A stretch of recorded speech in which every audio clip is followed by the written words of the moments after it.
Good day. Today I will be reading you three poems by the famous American poet Emily Dickinson. Now, Dickinson had a relatively interesting life. She spent, legend has it, most of her time indoors.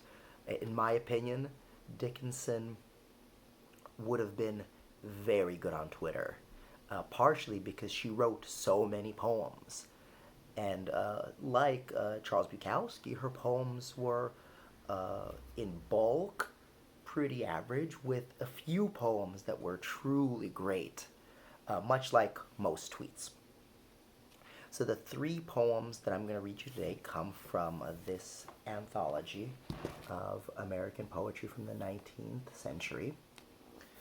And I have these flowers here for decoration, but considering some of the sass in Emily Dickinson's poetry, I think we should get rid of them. So the first poem I'm going to read you is a short one. And to be honest, I read it and I was like, well, that's Emily Dickinson? Sounds like Dorothy Parker. Here's the poem.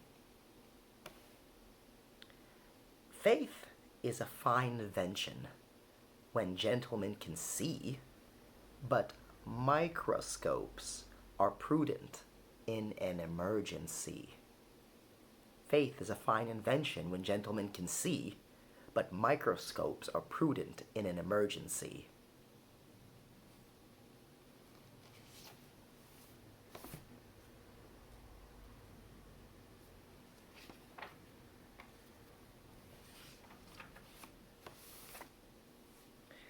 The next poem makes me think that Emily Dickinson was a nerd, probably like a geek in the way we think about it today.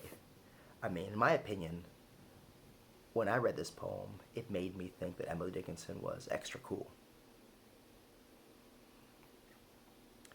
A precious, mouldering pleasure 'tis to meet an antique book in just the dress his century wore, a privilege, I think.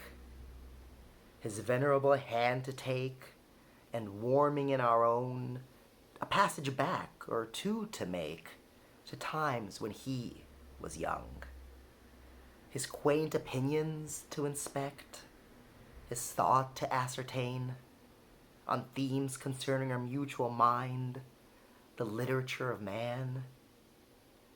What interested scholars most? What competitions ran when Plato was a certainty and Sophocles a man?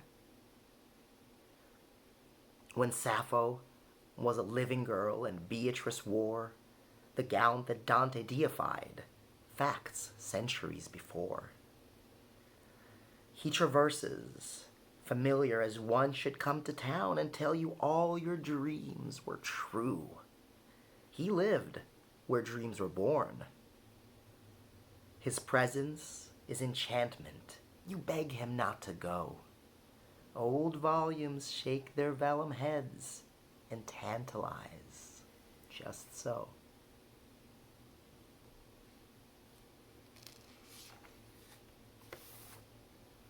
And this is probably my favorite poem by Emily Dickinson.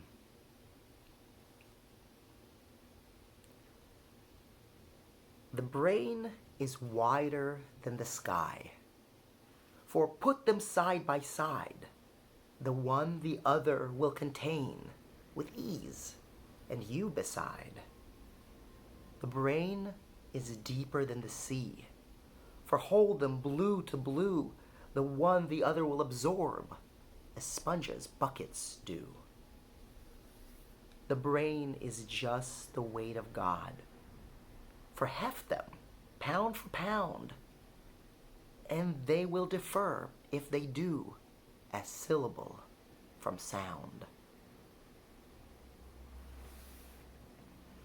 And that was a little Emily Dickinson for you. Hope you enjoyed it, and I will see you tomorrow.